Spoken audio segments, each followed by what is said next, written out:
Good morning.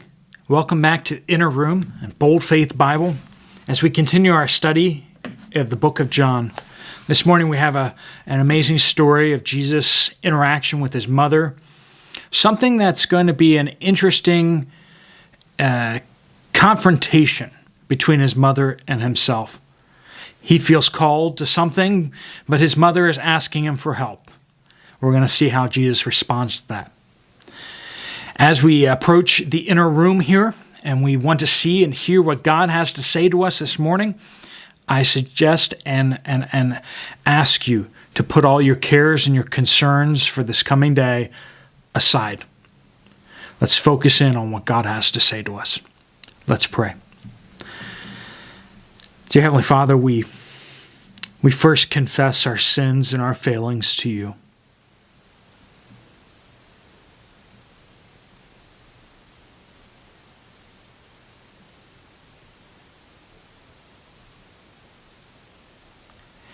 Lord, we praise you that we can find forgiveness for confessed sin in Jesus Christ.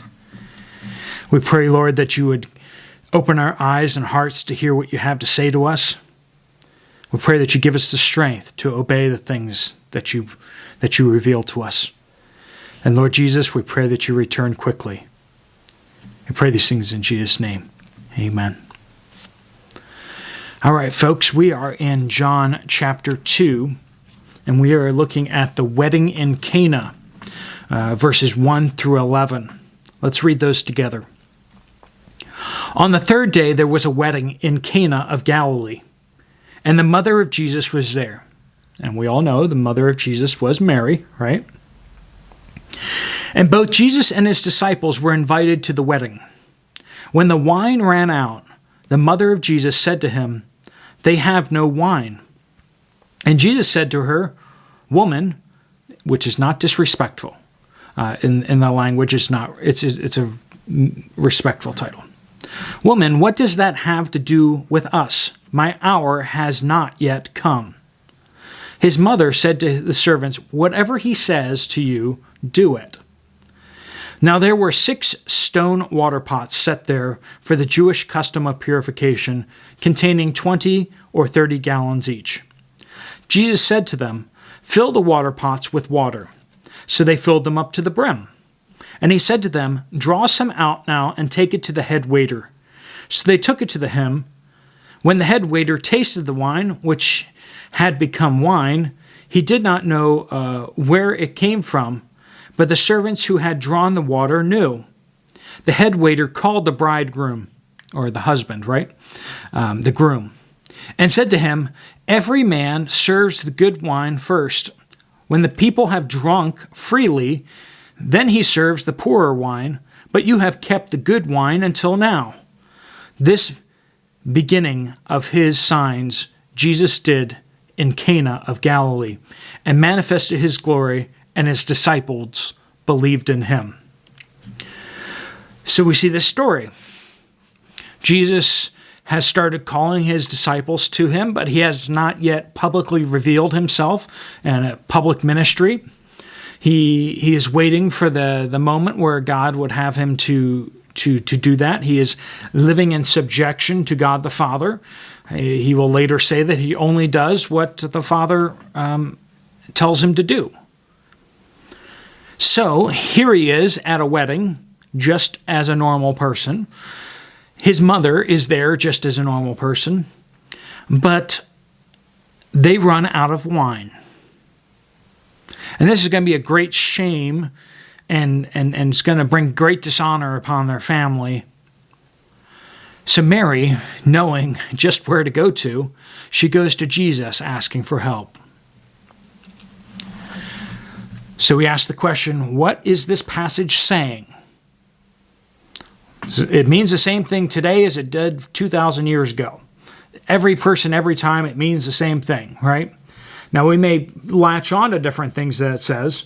We may see different things that it says, but if you say the passage says this, and I look at it and I can't see it, that's not the way it should be. I may not have seen it on my own, but I should be able to see it when you say it, right? because it's what the passage says. I may not think it's consequential, right? But when it comes to application, what does this passage mean to me? That's where we're going to have a lot of differing views. It's going to get very specific to where we live in life and the situation, our culture, and all that kind of stuff. So, first, verse 3. Mary goes straight to Jesus and says to him, "They have no wine." If you go to the wrong place, if you go to the water company to complain about your electric bill, what usually happens, right? They're like, "This isn't the right place. You need to go over there and get that sorted out." Well, Jesus is kind of doing that same kind of thing. He's like, I don't make wine. I'm not. Why are you coming to me with this? But Mary knows that she can bring every struggle of hers to Jesus. And she's right. Application, I should go to Jesus with all of my concerns. Now, sometimes the answer from heaven is suck it up and put on your big boy pants and walk through this because I'll give you the strength to go through this. I can pray for healing for myself maybe, and maybe God will say, you need to suck it up and deal with this because my strength is going to be perfected in your weakness. There's a lot of challenges that we have that maybe God won't answer miraculously, but there's some that he might. There's some that he will. But if he doesn't answer you miraculously, he may give you miraculously the strength to get through it, miraculously the attitude that you need to walk through it. He will give you all that you need to live a life of godliness in the midst of your troubles. So when there's no wine at the party, you can pray about it.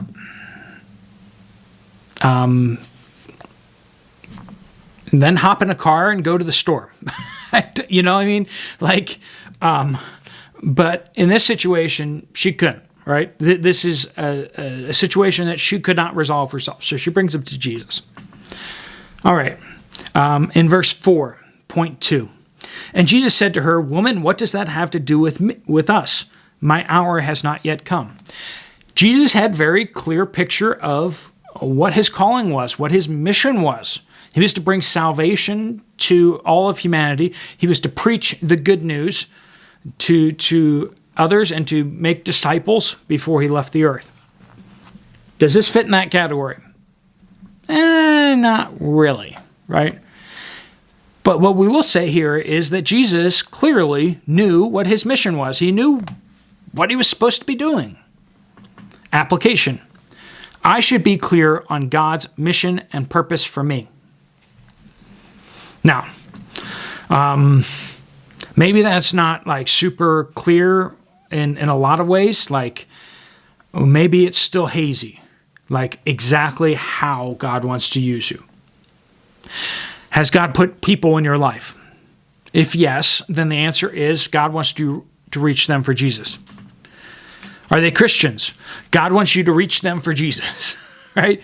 It says go and make disciples. It doesn't say go and make converts. It says go and make disciples, teaching them to obey all that Jesus has commanded, right? Help people become better.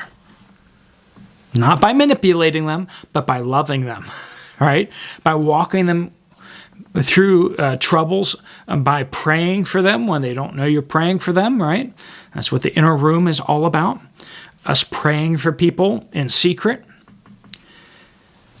Our mission is to go make disciples of all nations, baptizing them in the name of the Father, Son, and Holy Spirit, and teaching them all the things that Jesus has commanded them to obey.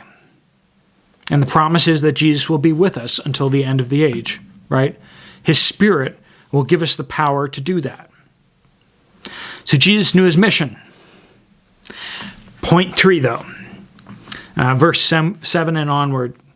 So Jesus said to them, fill the water pots with water, and then he moves forward and proceeds with the miracle, right? Some people think they figure out what God's mission for them is. whether it's to be a pastor or to have this cool company that they run or this really neat job, and they start neglecting things like their family. They think that now that they have this important role or calling or mission in life that they don't need to help other people anymore. Yet serving other people is the mission. Loving other people is the mission. So in this passage, Jesus did not use God's mission as a shield for caring for people. He isn't like, nope, not my job. Let's go call somebody else. Not my job. Jesus says, I care about your pain. I care about what's going on here. And though it's not my mission, though it's not my calling, what can I do? Jesus probably started praying because she came to him with a problem and he's not really capable or able to do anything about it in his own strength because he's drawn all of his strength, all of his miraculous power from the Holy Spirit. Not to say he couldn't draw it, but he said that all he did was done by the power of the Holy Spirit. So he goes to the Father with a concern that he has. My mom, whom I have obligations, whom I love, who I care about, she's in distress. Please let me help her. God the Father said, I want you to do this miracle. And Jesus said, Amen. Because God the Father, God the Son, and God the Holy Spirit, always on the same page, they are absolutely of one heart, of compassion and love and justice and righteousness. So, he goes ahead and performs the miracle. Doesn't use his mission, doesn't let that stop him. He stops what he's doing and he focuses in on somebody's hurt that's around him and tries to help, which he does. Ironically, this becomes the first miracle that confirms his public ministry. That's a lesson. First, let's get to the application here. I should help others if I am able. No one is too important to care and love for others, right? You're not too important to care for people that you come in contact with. You're not too important to not feel the pain of other people around you. You need to feel it. We are to love all of the people. We're to love our enemies. How about loving the people that aren't even your enemies, huh? How about that, right? Loving your family members. I know it might sometimes be easier to love your enemies, right? But we are to lay down our lives in service for others. Jesus isn't too big for his britches. So definitely you and I should definitely never, ever think that we're too big for our britches, right? Think that we're something when we're nothing. We're just servants of the Most High God. He is worthy of everything, right? And if he bows down and starts washing people's feet, if he stops everything, the course of ministry in the universe in order to ease the pain of his mother, and this is the first sign. This is what begins his ministry, his public ministry. He's waiting for the call into public ministry, and God uses this as God the Father calls him into public ministry through this. After this miracle, he can't get away from people who are like, are you the guy who... And Jesus is like, yes, I am. Let me tell you about God's expectations for all of us. And starts telling them about righteousness and the forgiveness of sins.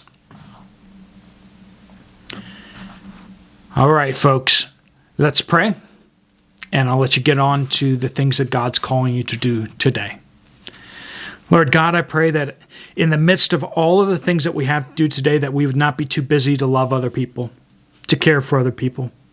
Help us to always make people feel welcome And help us also to somehow miraculously get all the stuff done that we need to. Help us to make so much room in our lives for other people. Help us to see ourselves as servants, not as important people. Lord, I pray that you give us a clear calling to what you would have for us to do. Help us to feel it in our hearts. Yet, Lord, help us to always be those servants. I pray that you bless each person that's listening to this today, that you'd guide them, protect them from sin and from poor choices of words, from any sin that may beset them. Lord, I pray that you would help them to live in such a godly, amazing way that it will shine like a light publicly, bring glory to you. I pray all these things in Jesus' name. Amen. If you have time this weekend, you might want to check out these two Bible studies. We're going to put up Romans here and the beginning of Revelation. If you haven't followed along on the Revelation study, that's going to get you the first chapter right there. All right, folks, God bless you. Have a great day.